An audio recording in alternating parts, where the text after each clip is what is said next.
Hi hello नमस्कार आणि कशात सगळे मजेत ना? तर मजेतच असायला हवं. तर आज आहे संडे आणि संडेच्या दिवशी ना एकदम निवांत असे कामं चालू असतात. तरी आता वाजले सकाळचे 9:30. मस्त अशी आंघोळ वगैरे झालेली. तर म्हणलं की सकाळच्या नाश्त्याची तयारी करावी. तर अगोदर सगळा किचन सगळा साफ करून घेतला, गॅस वगैरे सगळं साफ करून घेतलं.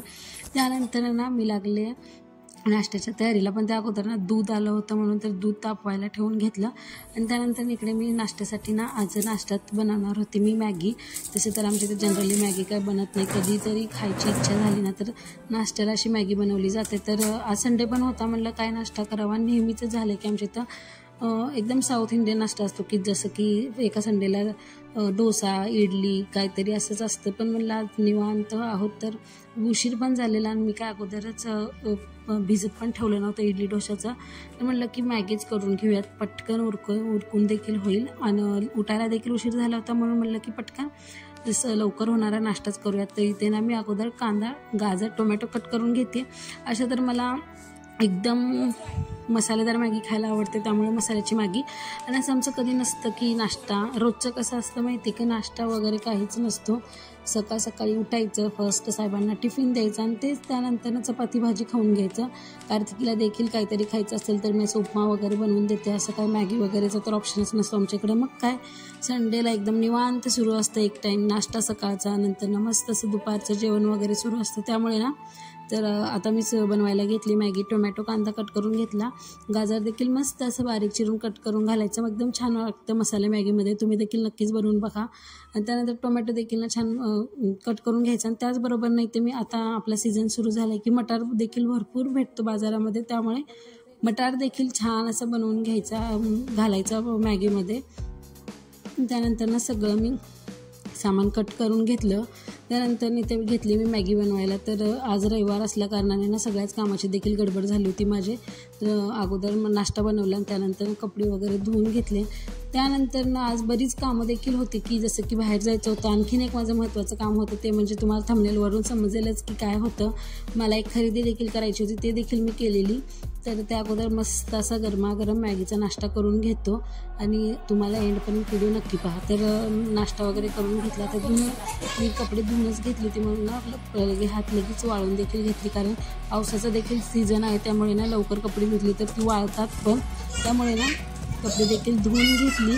माझ्या रविवारच्या कामाची इतकी लिस्ट असते की जसं ऑफिसला जातात साहेबांना तर एवढी काही कामं नसतात. सकाळी आमची रेग्युलर कामं ना जी 10पर्यंत ना सगळी माझी उरकून जातात. तर त्यामुळे ना संडेचा असा एक निवांत दिवस म्हणता येणार नाही, पण उठण्यासाठी निवांत असतो. पण जी दिवसभराची जी इतकी कामं असतात ना ती रेग्युलर अशी नसतात, जे की कपडे वगैरे तर माझे सगळे सकाळी होऊन जातं. स्वयंपाक वगैरे पण सकाळीच होऊन जातं. कपडे वगैरे धुवून घेतले आणि त्यानंतर ना मी लागले स्वयंपाकाला. तर भेंडी चिरून घेतली एक साईडला. ना स्वयंपाकात ना दुपारच्या जेवणात मस्त अशी भेंडीची भाजी खायची होती साहेबांना. तर इकडे ना मी अगोदर भेंडीना कट करून कढईमध्ये ना थोडंसं तेल घालून ना भेंडी अगोदर ना तेलामध्ये छान अशी परतून घेते, जेणेकरून ना त्यातला जो चिकटपणा असतो ना जास्तीचा तो निघून जातो. तर त्यामुळे ना भेंडी परतून घ्यायची. एक साईडला मी कढी देखील फोडणी टाकून घेतली होती.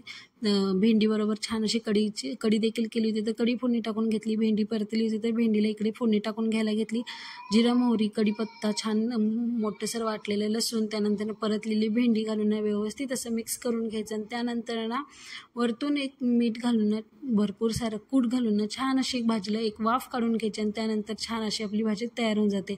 इकडे माझी कढी पण तयार झालेली, भाजी पण तयार झालेली. म्हणलं चला आता हे दोन्ही तयार झालंच आहे. तर त्यानंतर आम्ही मस्त गरमागरम अशा भाकरी बनवायला घेतल्या. तर आठवडाभर ना साहेबांना टिफिनमध्ये ना चपाती असते आणि मस्त रविवारच्या दिवशी ना त्यांना देखील ना गरमागरम भाकर खायची असते. तर त्यामुळे ना इकडे मी भाकरी बनवते आणि आम्हाला देखील ना एक टाईम भाकर खायला भरपूर आवडते. तर त्यामुळे त्याबरोबर ना भेंडीची भाजी देखील होती आणि कढी देखील होती, म्हणून ना मस्त अशी गरमागरम भाकरी बनवायला घेतले.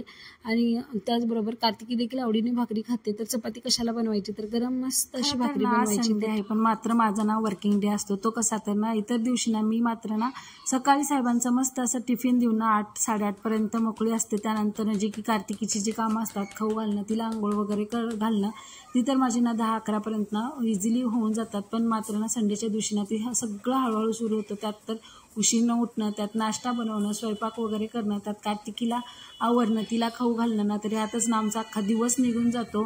तर जी दुसरी उरलेली एक्स्ट्राची कामं असतात ती पण ना एकदम रविवारीच निघून जातात. तर त्यामुळे ना ऑल डे एकदम ना आमचा बिझीच असतो.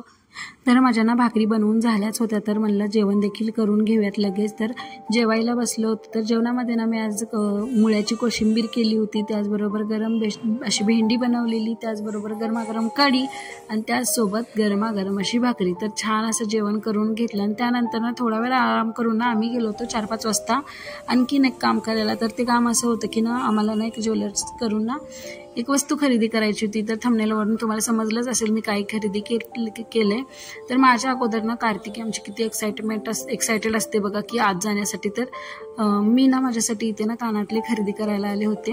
तर कानातले खरेदी करून घेतले आणि त्यानंतर मी तुम्हाला माझे कानातले दाखवते. तर तुम्ही सांगा मला की कानातले मी घेतलेले छान वाटतायत की नाही, डिझाईन छान आहे की नाही, कमेंट करून नक्की मला सांगा. त्याचबरोबर ना आणखीन एक जे काम होतं की कार्तिकीचे ना जे पैंजण होते ना ते मी आत्ताच तिच्यासाठी नवीन घेतले होते, पण ते ना इतके घाण झाले होते की त्यासाठीच ते पॉलिश करायला घेतले. तर ऑलरेडी एक पायात तिच्या पैंजण आहेत ते जे नाजूक होतं, जे डेली यूज करायला आणि ते असंच घालायला जे घुंगराचं घेतलं ना ते घाण झालं होतं. ते छान असं नव्यासारखं चमकवून घेतलं आणि तिथून गेलो होतो भाजी आणायला. भाजी आणायचा तर काय व्हिडिओ मी शूट केला नाही, पण येताना बाजार देखील घ्यायचं होतं सिटी बाजारमधून. तर ते घ्यायला गेलो. तिथं गेल्यावरती नेमकी ना लाडू झोपली होती.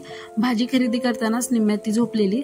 तर काय साहेबांना तिची ड्युटी लावली आणि मी माझं आपलं सामान गोळा केलं, सगळं सामान घेतलं आणि त्यानंतर ना तांदूळ देखील घ्यायचं होतं. तांदूळ घेतलं. कार्तिकीला नेमकी अशीच करते, दिवसभर ना बाबा सोबत असतात ना रविवारचे, तर ती दिवसभर झोप काय घेतच नाही.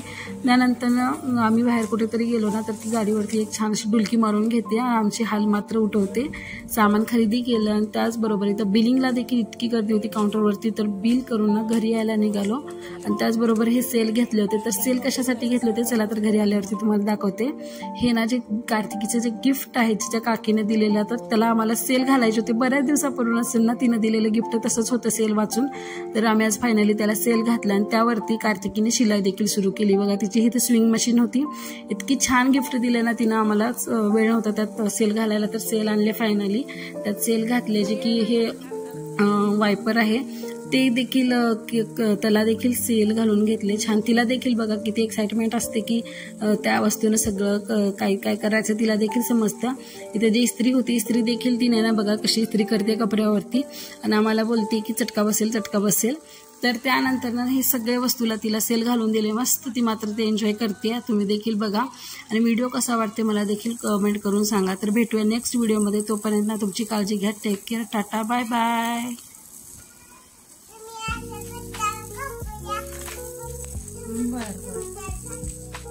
बर